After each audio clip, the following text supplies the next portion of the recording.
Cheating wife of 23 years begs me to take her back after her boyfriend dumps her. I'm a 50-year-old man who's been married to my wife Amy, 48F, for over 2 decades, 23 years to be more precise.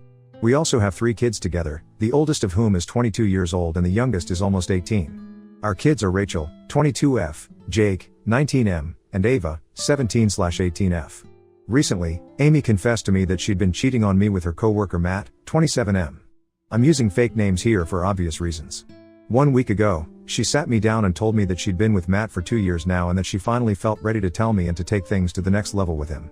All our kids are pretty grown up as well and Ava will be an adult in 2 months, so she believed that this was the perfect time to tell me the truth. I was devastated when she told me, and I'm thankful that none of our kids were around to see me dissolve into a puddle of tears and have a total breakdown when she confessed, because I'm sure they wouldn't have liked to see that. Rachel moved out for work after college, Jake is in college and Ava was at a friend's place that day, so we had the house to ourselves, and I'm sure that was the reason why Amy picked that day to tell me the truth. She tried to comfort me while I was crying and begging her not to leave and give our marriage another chance, but she told me that she could no longer stay with me anymore and waste more of her time being stuck in a loveless marriage. My entire world had been turned upside down that day, so naturally, my first reaction was to try to make her stay and be in denial of whatever she'd told me, so I'd appreciate it if nobody judged me. It was all said in a moment of weakness. I let myself sob for half an hour before the realization finally set in and I managed to compose myself. Amy had been patting my arm all along and saying things like it'll get better and you'll find someone, treating me like a wounded puppy and not her husband who she'd cheated on and then dumped after 23 years of marriage. Once I pulled myself together, I stood up and told her to leave the house because I didn't want her around anymore once they came back. She was visibly surprised that I'd gone from begging her to stay to asking her to leave the house, and to be honest, so was I, but I said it nevertheless. If she had anything to say at that point, she didn't say it at the time and left in silence after adding a few belongings of hers in an already packed duffel bag, so I knew that she'd already been planning to leave and had seen this coming. She then left after an awkward side hug that I didn't even reciprocate and just stood there stiffly like a statue. After Amy left, I think I must have cried like a baby for the next couple of hours until Ava came back home. I was shattered and didn't know what to do with myself anymore because my marriage had fallen apart, and even worse, the woman I'd loved more than life itself had cheated on me and continued to cheat on me for 2 whole years until she finally told me. She didn't even think there was anything messed up with what she'd done, because the entire time after she'd confessed, she just kept acting like it was no big deal and only tried to comfort me because she probably felt uncomfortable just sitting there silently while I sobbed. There were a million things that were and are still going through my mind in an endless loop, but at least I'm feeling considerably more stable now since 1 week has passed and I've been able to hold myself together for the sake of my kids. If not for myself, I most certainly have to be strong for them, because this has come as a huge shock to them too. When Ava came home that day, she found me sleeping on the couch, and when I woke up, she could tell that I'd been crying because my eyes were all red and puffy. She asked me what was wrong and where her mother was several times before I finally told her, because I knew that saying it all out loud would make it real and I'd end up crying again. But I did tell her the truth and inevitably ended up sobbing some more, which felt kind of embarrassing, but at least Ava was there to comfort me and it was genuine. She was just as much in shock as I'd been when I first found out. I wasn't thinking straight at the time, and so I hadn't told anyone anything by then, but Ava made several calls and managed to inform her siblings and asked them to come home as soon as they could, and also told her uncle, my brother, so he could come over and help us out. My brother Eric, 45M, is still single by choice, but he's a solid guy and I knew I could always count on him if I was ever in any sort of trouble. He proved me right when he showed up at my house within hours of Ava's call, even though he lives quite far away. He knew that I needed to rest my head and grieve the end of my marriage and life as I knew it for a few days, so he moved in with us to help take care of us all for the next couple of days. It's been a week and he's still here, and so are all my kids. We're all trying to cope with this together and make sense of the situation somehow, because it still feels a little like a nightmare I can't seem to wake up from. I didn't think that Amy leaving would have such an impact on me and my mental health, but I think Eric was right to take that call and move in, because I've been really lost ever since she left and can't even seem to bring myself to get out of bed in the mornings. So yeah, I believe that I do need all the help I can get. My kids are also being incredibly sweet and I'm thankful for it. I've spoken to my lawyer about everything and we're preparing ourselves for the inevitable divorce now. I haven't actually filed for divorce yet myself because I've been waiting for Amy to serve me, and it was strange that it hadn't happened so far, but last night, I got to know why exactly she hasn't filed for divorce yet, even though she's told me that she's leaving me. Yesterday, really late at night, I received a call from Amy and I was shocked because we hadn't spoken since she left and I didn't have any idea why she'd be calling me after almost a week out of the blue. I answered her call and she sounded distressed and I knew that she'd been crying. She asked about the kids and I told her that they were all here and so was my brother, and tried to keep the concern out of my voice to the best of my abilities because I didn't want her to know that I still cared. I did and still do, but I just didn't want her to know that. After she asked about the kids and I replied as brusquely as I could, she started crying on the phone, and it took me by surprise because I didn't expect her to break down. She's the one who'd cheated on me and then left, so it didn't make sense for her to be crying. I couldn't stop myself, and before I knew it, I'd asked her if she was alright, and then, she told me that Matt had turned her away when she'd asked to move in with him the day that she left our house. Apparently, he wasn't ready for a relationship yet and was just messing around with her. He told her to her face that he was still young and wanted to have all the fun that he could before he finally settled down, and while Amy is attractive for her age, she's still 50 and has 3 kids, and that's not his idea of an ideal wife for his future. Because he does want kids and a long life ahead with whoever he chooses to marry, and due to Amy's age, a future is not something she can offer him, which is why he doesn't think they should be in a real relationship or move in together. So neither is Matt ready for a relationship, and even if he was, he wouldn't be in one with Amy, and now she was having a total breakdown over it because she had nowhere to go. She was crying on the phone for like 15 minutes because now, she knew that she'd ruined her life with that affair, and I honestly felt really satisfied with whatever was happening. She told me that our kids weren't speaking to her now and they'd all blocked her everywhere without a word, and that she'd been living in a hotel for the past week because she didn't know if I'd have her back or not, and she was too afraid to ask me. She'd finally broken down and called me yesterday because she couldn't think of what else to do, and obviously she couldn't just live in the hotel forever. And now, she was calling to ask me if I'd let her live with her and give her one more chance. I was dumbstruck at the sheer audacity to even ask this of me, and within seconds, all my concern and sadness disappeared and was replaced by anger, which really should have happened a long time back. I told her right away that there was going to be no second chance for her, just like she didn't give me one, and that I was glad that this was happening to her because she deserved every bit of this for what she'd done. I then hung up without waiting for a reply and turned my phone off so I could go to sleep without thinking about her. I was really pissed off that she'd even thought for a second that even after what she'd done, she could just come running to me and I'd fix the situation for her like always. We'd had a lot of ups and downs over the years in our marriage like any other married couple, but I'd always tried to fix every fight, even though she'd rarely ever apologized to me. It was always me who was chasing after her and trying to make it up to her even if I wasn't in the wrong, but I'd had enough. I couldn't look past this, I couldn't forget this, and I most certainly didn't even want to, because this was the reality check that I needed. I'd always loved my wife more than she'd loved me and more than she deserved to be loved, but that ended now. Now I don't think I did anything wrong by asking her to leave the house and refusing to let her come back, because after all, the house is technically mine since I'm the one who bought it, so it's under my ownership legally, and she can't force me to let her live her, but she's been trying to manipulate me into believing that I'm being cruel to her somehow. After I finally turned my phone back on this morning, I found several texts from her that she'd sent last night after our phone call. She was furious and acting like the victim because apparently, I was being selfish and not thinking of her at all, which is such a strange thing to say after she cheated on me.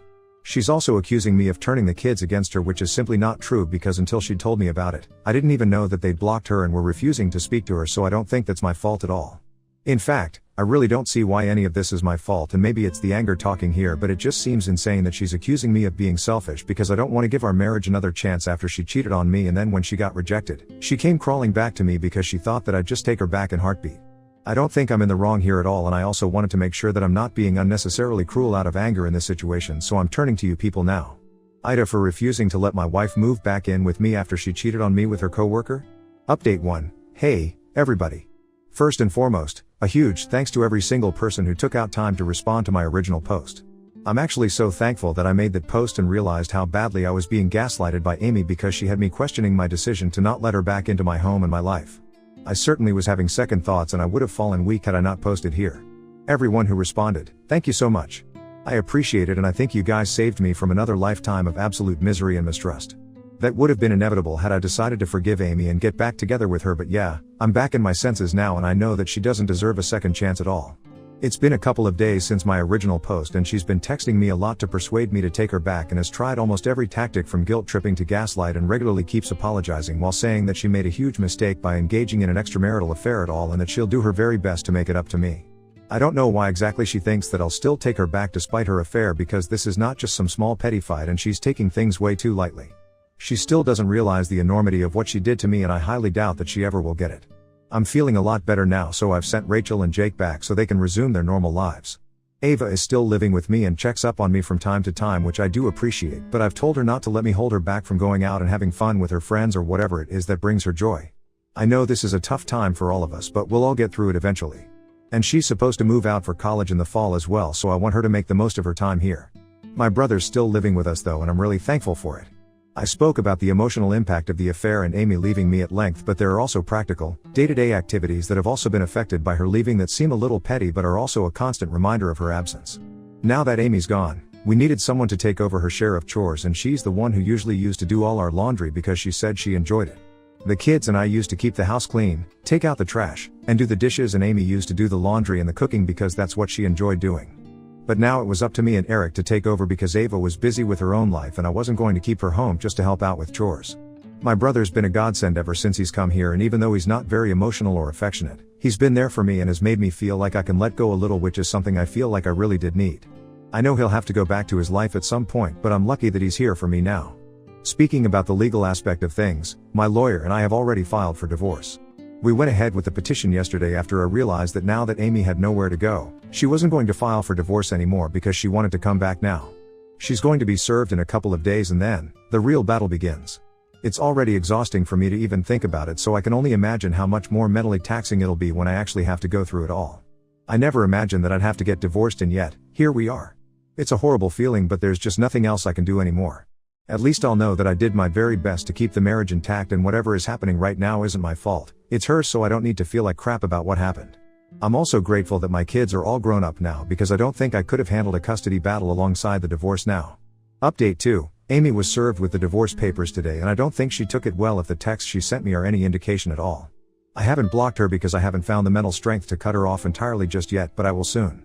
She sent me several vile messages about the things she wishes would happen to me because, according to her, I'm the one who ruined her life and I'm just taking revenge on her for trying to have a little bit of fun so she can distract herself from her boring and monotonous life. She told me that I'm almost 50 and look like it too, and she just wanted a change of scenery. The thing about me looking my age is fair because I quit going to the gym ages ago and my hairline is receding, but I think that's just because, like any other normal human being, I'm also aging. I'm the father of 3 kids and almost all of them are adults now, so I think it's natural for me to look my age. It's not even like I'm ugly or unhealthily obese and have kept in decent shape for my age, but if she wants me to look the same way as I did back when we got married, in our early 20s, then that's going to be an issue. I don't think it's humanly possible to look the same age unless you're a celebrity and can afford to spend all your time and money on maintaining your looks throughout the years. Of course, she finds Matt more physically attractive than me, but that's where the whole marital commitment comes in. If she couldn't exercise any control over herself and flung herself at the very first somewhat young guy whom she found attractive, then that's not my fault. It's kind of pathetic that she's still trying to shift the blame onto me and make it look like what she did was fine and I should have been the one to fix myself. But that's just how she is, I suppose. Only now am I finally seeing all the red flags that I'd been ignoring for over 20 years out of love for my wife, but now that she's my soon-to-be ex-wife, I realize what kind of a human being she is, and I feel like an idiot for never acknowledging any of this before. I should have known, but I chose to ignore it all because I loved Amy. And even now, somewhere deep down I know that I still do, which feels pathetic and embarrassing to admit, but I can't help it.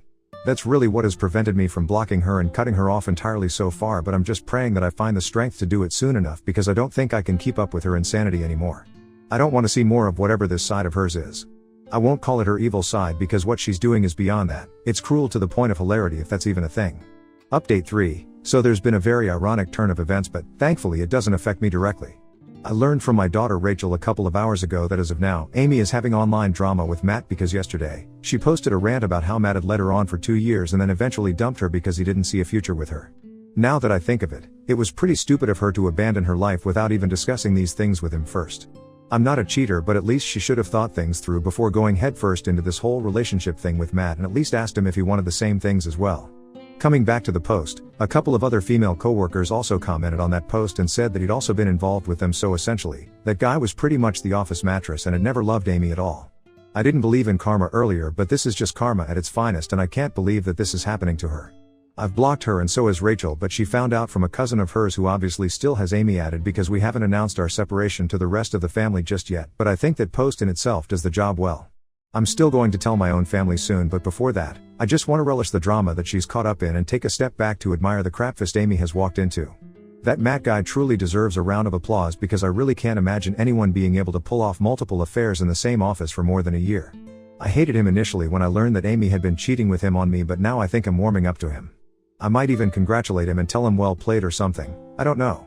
All I know is that this is the perfect payback for what Amy did to me and is really just a perfect example of the repercussions of cheating and ruining your perfect life just for a little bit of fun, as she put it herself.